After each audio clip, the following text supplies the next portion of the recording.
I look up to Bud a lot. Honestly, he one of the realest dudes that I done met. He's still a normal person in his head. Like, he don't believe that he's above everyone else. And that's how I feel about myself. You see me around a lot. Oh, no. Don't act like you ain't seen me around them days. He said that I do. Bud, come on. Terence talking, I try not to talk back. I try to just listen. And straight, boom, straight shot. Like right here, boom, there you go. But you gotta make sure you step. Bam. That's when they're trying to run out.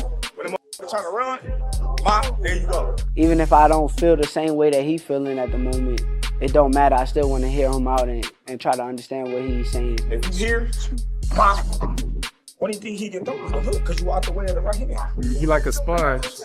He soak up everything that he needs to soak up, put it into his arsenal, and then he make the best out of everything that he learned from everybody. Then throw it straight left to the body. At the end of the day, you don't want to feel like a know-it-all. And the people that know it all are the people that don't go very far. You gotta always be a student. You gotta always be able to learn and pick up things from this person, that person. Shakur Stevenson is not treating this camp like a routine title defense.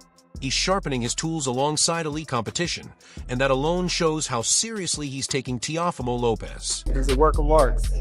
Sky is the limit with Shakur. He got the boxing skills and the ability to, do whatever he wants in the ring.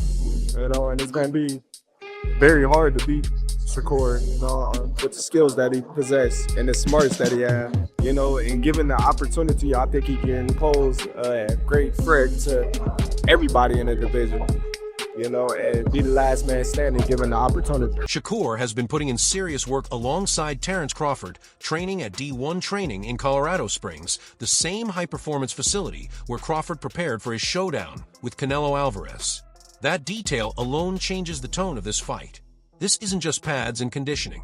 This is elite-level problem-solving, where timing, positioning, and mental discipline are tested round after round. Somebody to steal his passport, replicate his job, all types of weird stuff. He called me earlier. It's like, yo, when you spar, I'm gonna come to the gym. I'm like, I'm gonna spar at 4 o'clock. I really didn't think he was gonna pull up, but he pulled up. It means everything, his advice and listening to him in the ring. He calling out little shit. I'm trying to make sure I do what he says. So a hell of a blessing to have Bud, Floyd, all these guys backing me, and I appreciate it. I'm just trying to keep pushing and keep getting. Working with Crawford means Shakur is facing real pressure, real ring IQ, and real adjustments, not rehearsed scenarios. They're clearly drilling control under fire, subtle traps, and how to punish overcommitment without wasting energy. It also speaks volumes about Shakur's mindset, because you don't bring in Crawford unless you're ready to be challenged, corrected, and pushed beyond comfort. Hurt my hand.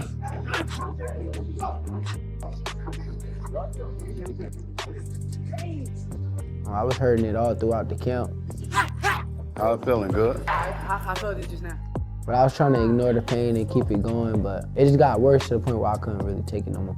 I kind of felt it after my last fight. I'm like, man, just ignore it, because you're going to have to keep ignoring it every time you fight. You don't realize it until it gets to the point where you just can't take it no more. That video, even that video that got out of me hitting somebody with a body shot, I fell. I've been hitting it constantly over and over and over. I felt the pain badly that last time to where it's like I couldn't take it no more. Training in that environment, surrounded by championship standards and zero nonsense, is about more than skill. It's about sharpening composure. Against a fighter like Teofimo Lopez, who thrives on chaos and explosive moments, Shakur wants his instincts tuned to calm precision under pressure.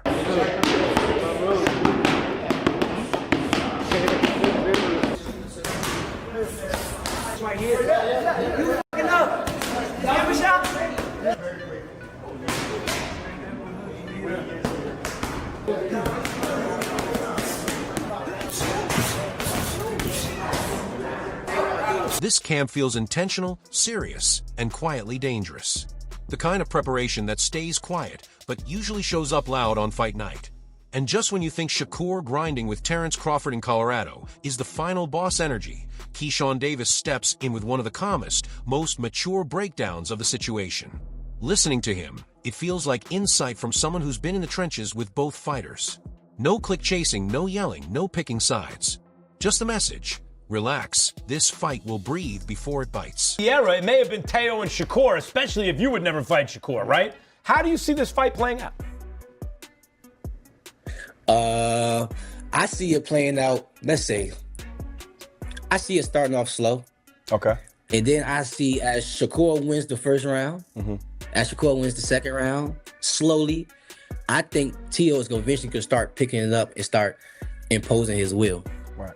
And then, you know, it's just going to go from there.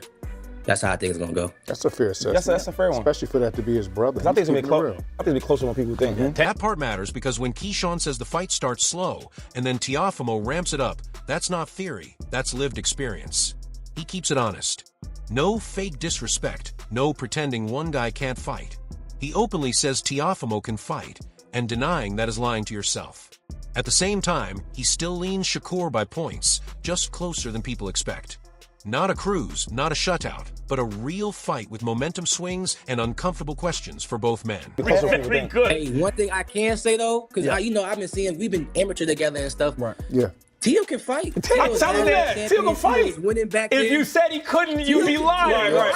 That's a real assessment, though. I think Shakur still wins, but it's gonna be closer than what people think. Teo is nice. A lot, man, no doubt. Yeah, and Keyshawn, speaking of Teo, you know, you've been vocal about your desire to fight Teofimo Lopez. And of course, I was there in Las Vegas, right, when you FaceTime Teo.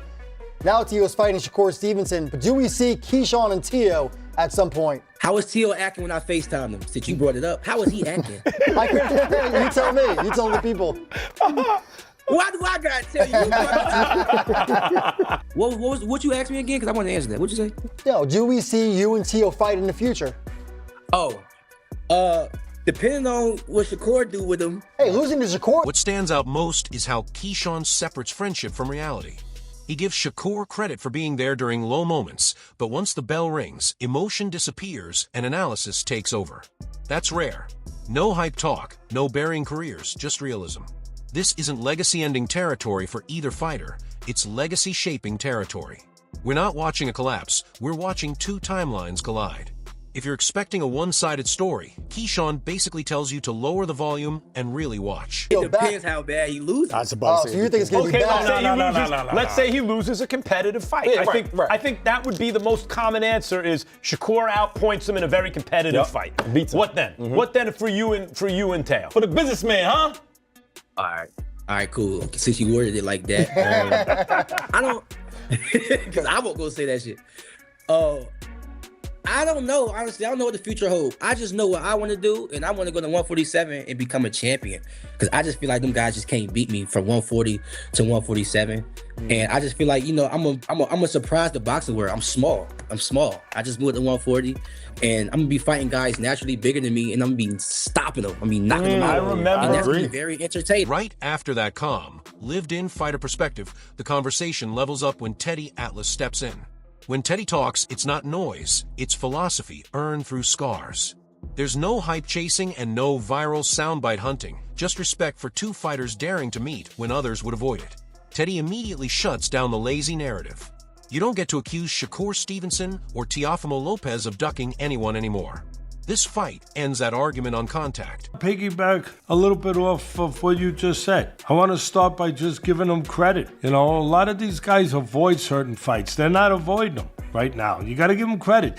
A lot of people took shots at Shakur, you know, and Teofimo at certain spots. He's avoiding this guy. He's avoiding that guy. You can't take those shots at these two guys. Definitely can't now. They are stepping up and they are taking fights that a lot of people are probably surprised they took. Now, a lot of people will say style-wise, Teddy, style-wise, is this going to be a great fight? I don't know if it will. I mean, style-wise, I could see you having a little reservations. Two skillful fighters, two talented fighters, you know, two fighters that are at a high skill level that will compete in the sweet science. The honesty about style is refreshing. This may not be fireworks every second, but it will be real boxing, real adjustments, space control, and timing. Teddy highlights Shakur's willingness to step inside, which matters against Teofimo because you can't live on the outside forever. At the same time, Teofimo's power is the variable that can change conversations mid-round. Athleticism versus explosiveness, skill versus skill. One small decision can flip everything, and for real boxing fans, that's the appeal. Fight inside, he can fight outside. He would have the advantage of power in this fight. You know one thing that I love about this fight, Bud? Shakur's very athletic, very talented. So is Teofimo. He's more explosive with power, but Teofimo is very athletic. He is very talented. You got two athletic guys, two talented guys. Again, Teofimo I would favor with the power. This is going to be interesting. I'll tell you, it's a lot to like about these two athletic, talented fighters. Then the vibe shifts again when Timothy Bradley Jr. jumps in, because Tim doesn't analyze boxing like spectator. He talks like someone who's been inside the ring, listening to his own heartbeat. His message feels like a warning label. If you approach this fight lazily, you'll miss the story entirely. This isn't a rock'em sock'em fight. It's a chess match where every inch is earned and every mistake is expensive. Fundamentals versus explosion. Shakur Stevenson treats defense like a locked door, opening it only when it benefits him. Teofimo Lopez needs very few invitations to turn calm into chaos. I go for everybody that's going to be calling this fight, because there's every offense that, or every type of any offense that's going to be landed, it's going to have to be earned or set up. Both these guys are intelligent, right? Teofimo Lopez, explosive as hell. He's smart as well. You got to remember, this man was the first man to beat Lomachenko. Yeah, well before Haney. Yeah, So, look, check this out. And you already know Shakur Stevenson. You know what he bring into the ring. Defense first. Yep, defense first. You ain't getting nothing. I'm gonna get mine when I get mine and when I want to get mine, but you ain't getting nothing. This is where Tim really hits his stride, dismantling the lazy Shakur can't punch narrative without raising his voice. Power isn't just muscle, it's timing, placement, and catching someone mid-thought. That's grown man boxing. Explosiveness without discipline gets punished, and discipline without awareness eventually gets cracked. If Teofimo rushes recklessly, he could find himself resetting fast. If Shakur gets too comfortable and mistakes control for safety, danger sneaks in. This fight rewards intelligence. No freebies, no coasting. Everything has to be earned. Look, y'all might perceive this fight as being boring and this and that. This is going to be one hell of a technical battle that I can't wait to see. I can't wait to see this battle. Oh, yeah. Yeah, because what y'all going to witness is, I'm going to tell you right now what you're going to witness. You're going to witness fundamentals, great fundamentals, versus that explosive stuff.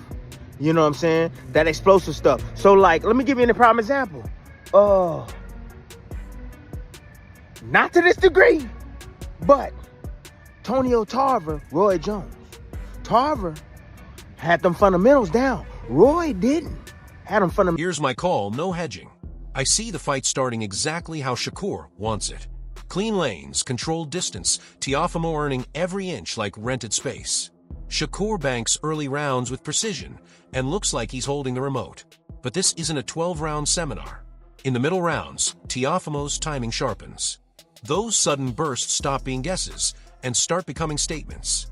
He won't win minutes, he'll steal moments, and moments matter. I see tension, not panic. Shakur adjusts brilliantly, but Teofimo forces him to work late. My edge goes to Shakur by a tight decision because his discipline survives the chaos just long enough.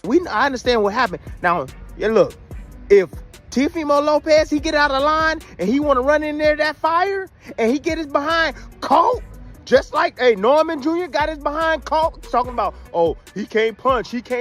Oh, he can find himself picking himself off of the canvas too. Yeah, talking about Shakur can't punch.